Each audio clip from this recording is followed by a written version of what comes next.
ఎవరో ఏంటో విచారించకుండా డబ్బు చూపించి నా చేత సంతకం పెట్టించావు.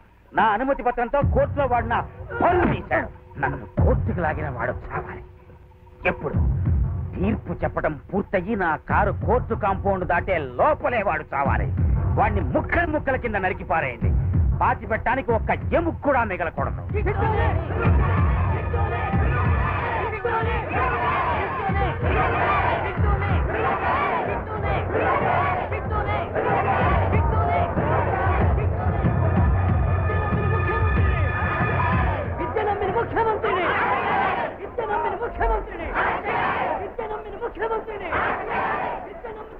ఈ కేసులో నేరం ఆరోపించబడిన కృష్ణమూర్తి అనే వ్యక్తి 50 కోట్లు దోపిడీ చేసినట్టు నిరూపించబడినందువలనను, అది వారే ఒప్పుకున్నందువలనను వారికి తోడుగా ఉన్న మణి అనే వ్యక్తికి 6 సంవత్సరాలు కఠిన కారాగార శిక్ష విధించడమైనది.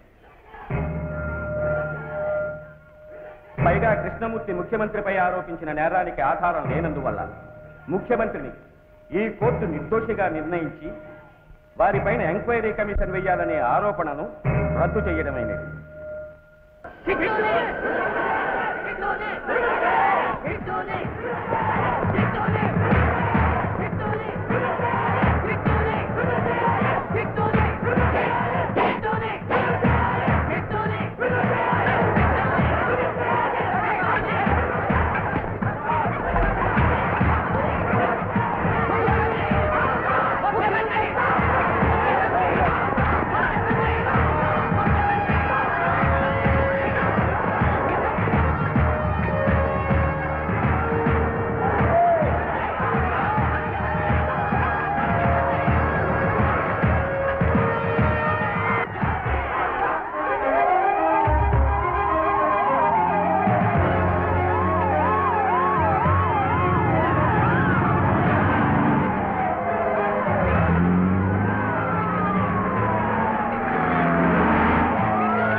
ఎప్పుడు తొలకు